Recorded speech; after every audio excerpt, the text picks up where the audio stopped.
the university stands. We respectfully recognise elders past and present.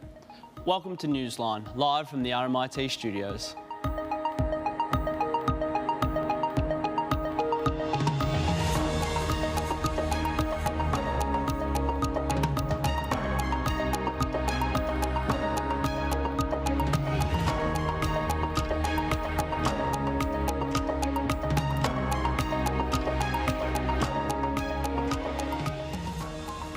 Hello and welcome to Newsline. I'm Thomas Williamson. And I'm Ronnie Fletcher. We'll be touching on the latest news about US tariffs, Australia defence, Israel ceasefire. After, we'll have updates across sport and weather. But first, today's news. The United States Appeal Court has temporarily reinstated Donald Trump's international tariffs. The court claimed the tariffs exceeded the president's authority under the Emergency Powers Act. US Press Secretary Catherine Leavitt said the initial blocking was a breach of judicial power.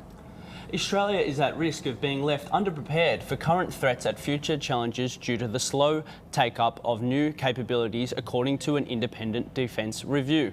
The Prime Minister has hit back at the reporter, saying it was predictable and written by people who have worked for former Liberal governments. Israel has agreed to US-brokered ceasefire proposal in Gaza. White House spokesperson Catherine Leavitt says Israel has signed the 60-day ceasefire. While the terms of the ceasefire have not officially been made public, Egyptian officials have anonymously confirmed some details.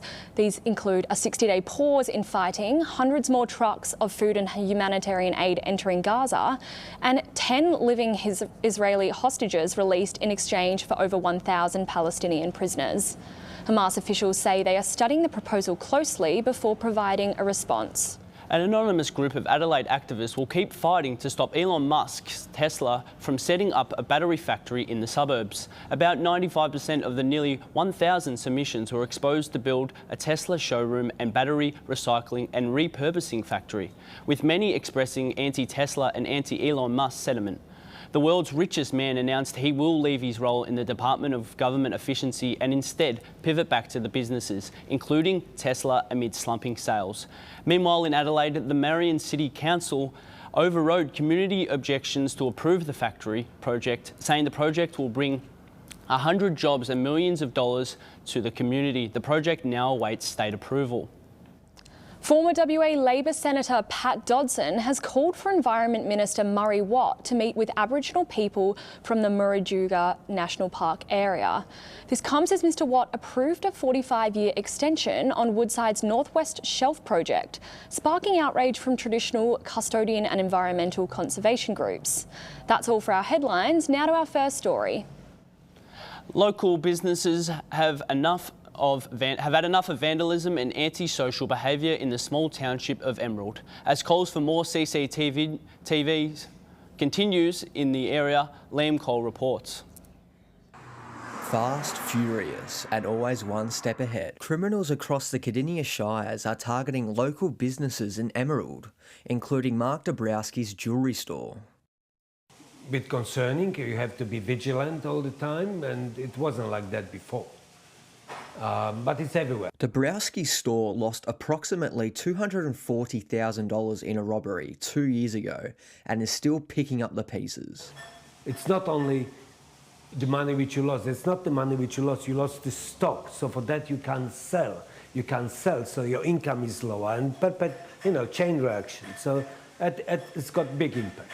Currently, the council manages CCTV cameras located around various council-owned facilities, including 13 cameras around the Emerald Hills Hub and library. But the local business owner of 9 years says there should be more of it. To Monbulk and Gembrook, and then other roundabout to Pakenham and near Wellington Road. Those cameras will help us to identify who's coming here 200 kilometers an hour at 2 o'clock in the morning. In response to the rise in crime in Emerald, the Cardinia Shires Council have provided a statement saying they will continue to advocate with all levels of government for crime prevention funding, including CCTV in public spaces where deemed appropriate. The Victoria Police CCTV Register is another initiative that allows local businesses like the Star of Emerald and the Chemist to connect their in-store surveillance with the police. And they joined them up in a network, and all of a sudden their response to crime is that much improved by having access to cameras everywhere. Although Emerald is not ranked in the highest areas for crime rates in the Shires, there is still work to be done. Liam Cole, RMIT Newsline. As we enter the cold winter months in Australia, public health officials are urging people to get up to date with their COVID vaccinations. A new strain of the virus has begun circulating just in time for the start of winter. Our reporter Ethan Siderman has the details. Thanks, guys. So this strain of the virus was detected for the first time in January and has been given the very catchy name of NB.1.8.1. Now, the WHO has currently classified it as a variant under monitoring. That means the classification is due to the growing transmission of the virus and its easy spreadability, with these characteristics setting it apart from previous variants that have been around recently. Griffith University estimates that around 40% of the cases in Victoria at the moment are due to this new strain of the virus, and it's also become the most dominant variant of the virus in WA. So Ethan, what can you tell us about this new strain? Well, yeah, as I said, the new strain of the virus, it was declared a new strain by the WHO in January. It's obviously become the most dominant virus in both Victoria and WA. And yeah, it's a real threat at the moment. So Australians are being encouraged to get up to date on their vaccinations. So why are the public being encouraged then to get up to date on the COVID vaccinations? Well, the issue is that because this is a new strain of the virus, antibodies that we may have been able to build up as a result of contracting previous strains of the virus are no longer as effective in helping us deal with this new strain. And the same can be said for the vaccine as well. So old versions of the vaccine probably aren't going to be as able to protect us from this new strain of the virus, which means that it is important to get up to date with your vaccines. Fortunately, this strain is in the Omicron family, which means that current vaccines will have some effect in protecting us. However, it is cause for concern that vaccination rates among Australians have been on the decline for a significant period of time now, with only 6.6% of Australians adults receiving a new COVID shot in the last 6 months. Why are we seeing this decline in vaccination rates? Well, Thomas, I think the simple answer to your question is complacency, to be honest. I know among my friends, previously COVID has been a big topic of conversation, but that's dropped off recently. And I think the same can be said for many in the local community. So the latest variant is a good reminder to get up to date on your vaccines, especially given the Australian government is continuing the initiative to provide free booster shots for Australians at the moment. Now, Ethan, how does this bode then for the upcoming winter period? Yeah, so as the weather gets colder, I know the natural inclination is to head indoors and hang out with your friends inside, which obviously means that will be in a closer proximity to each other. And that means that the virus will be spreading more easily. I'm currently out the front of the RMIT Medical Hub, and of course, as we know, universities have gone back to requiring in-person attendance during the upcoming examination period, meaning that students will potentially be exposed to a greater risk of the virus over the next couple of weeks. Newsline did reach out to RMIT, the University of Melbourne and Monash University to see if they had any new policies or plans to help combat the new variant and to protect students against this public health threat. Unfortunately, Monash and Melbourne universities did not get back to us, and RMIT referred us to their existing policies and public health advice. I think it's interesting to note that RMIT does require students to evidence having received COVID vaccines in order to attend campus in person. That is not the case for Melbourne and Monash universities, who only strongly recommend that students receive the vaccine. So whether these policies will be updated or changed as a result of this new public health information and the new variant remains to be seen. Thanks, Ethan. That was Ethan Siderman reporting live from the RMIT Health Hub. We're heading to a short break now. We'll be back with international news with Bennett Perry.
Welcome back to Newsline. I'm Thomas Williamson. And I'm Ronnie Fletcher. We'll now take our attention to international news with Bennett Perry.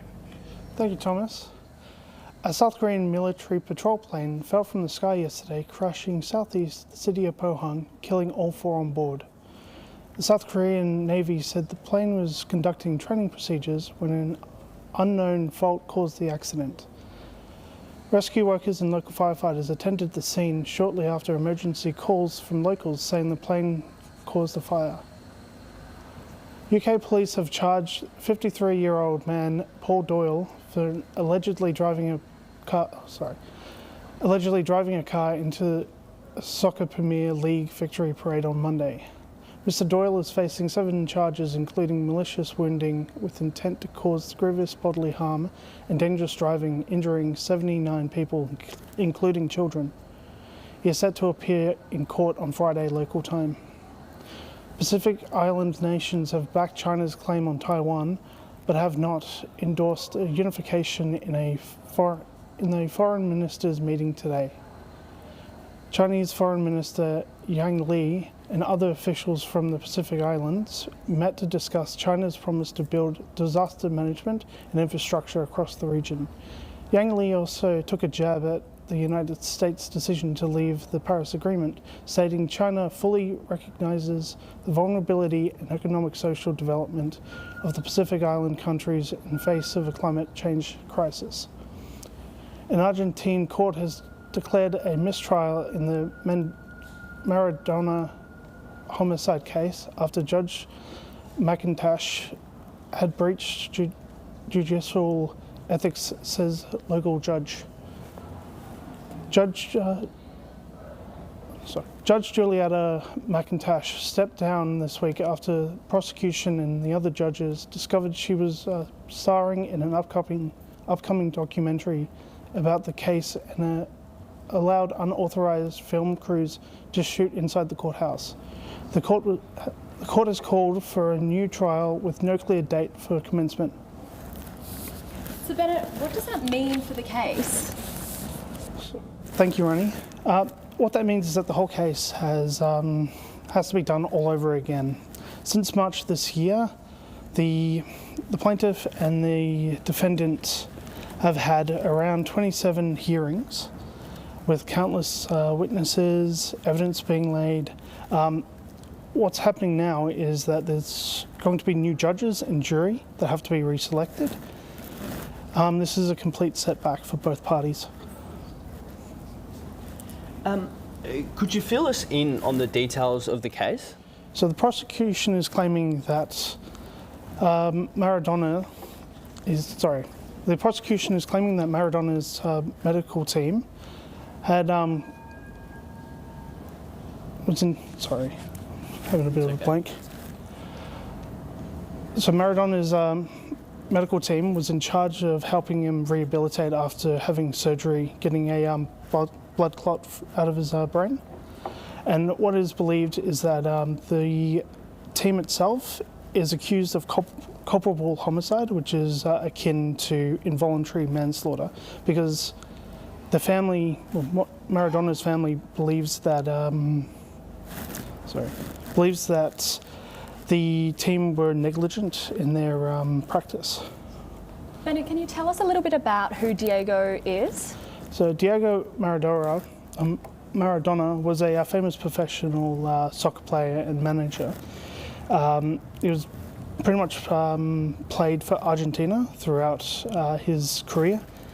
He's widely regarded as one of the best players in the game's history, helping Argentina win the 1986 World Cup. But he's most famous for a goal that he did where he allegedly headbutted the ball into the goal, but it turned out to be his hand, which was then dubbed Hand of God. Wow. Thanks for your time, Bennett. That's the international news for the country. In Footscray, a long vacant site has sparked community interest, with locals pushing council to turn it into a green space. Our reporter Maya Bennett has the details. The Little Saigon Market in Footscray, once a thriving local hub, was destroyed by fire in 2016. Nearly a decade later, and the 5,100 square metre site is a derelict eyesore. The only progress, the demolition of its remains in 2023. So when an insolvency firm listed the property in April, community members urged Maribyrnong Council to act. Local resident Thomas Foreman founded the petition calling for the council to purchase the site and turn it into green space. It's a glaring symbol of deterioration and lack of investment in our community. Though the council voted in favour of progressing the petition's motion, Mayor Pradeep Tawari said there were significant obstacles in its path. It's a lot easier if it's an entity that belongs to council or the state government as opposed to private developers or private land such as the Saigon Market site. Local pharmacist Damien Lee said he didn't mind what was done with the site, but urged for action to be taken. They need to do something quick here, and instead of leaving sitting here for an empty block of land like this. Medium and high-density developments are rapidly reshaping the suburb to accommodate a projected 160% population surge by 2031. Whilst Footscray is being considered as an answer to Melbourne's housing crisis, Some in the community are concerned about what kind of suburb is being built. And there's a lot of apartments already down the Maribyrnong banks already, so I mean they just need a bit more grass and greenland in this area. But as open space in the area becomes increasingly targeted by developers, the opportunity to reserve land for green infrastructure is quickly narrowing. I'm Maya Bennett, reporting for RMIT Newsline. We're heading to a short break now. We'll be back with more news.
Welcome back from break.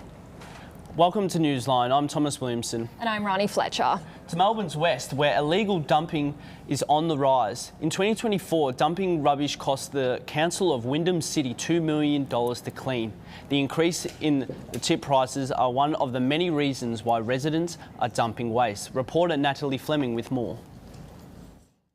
From vacant lots to riverbanks, rubbish is creeping into every corner of Melbourne's west, dumped on the side of the road in plain sight. EPA Victoria says the rise of rubbish dumping is due to individuals avoiding the cost of proper disposal. Private residents who are doing it.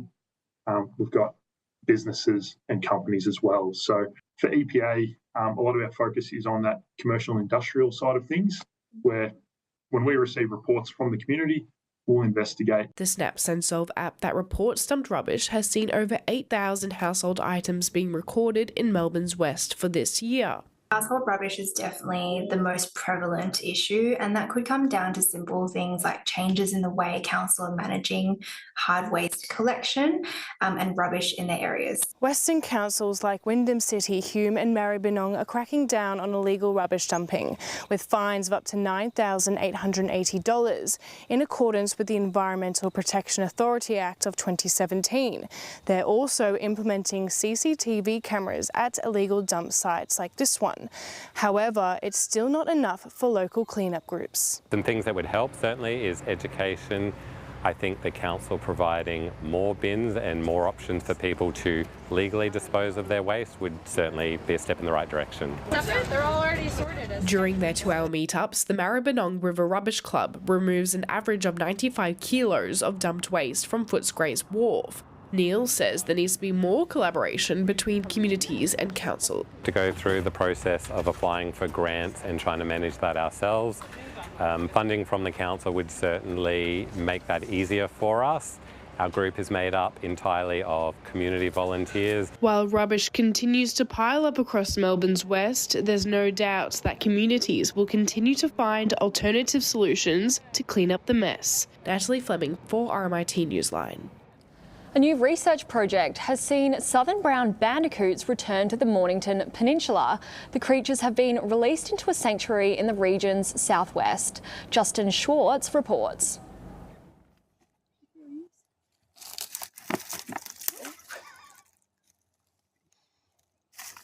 These little guys are southern brown bandicoots, and in the local area of the Mornington Peninsula, they are considered locally extinct. That was until recently, when a research project reintroduced the species to a wildlife sanctuary in the Briars in Mount Martha.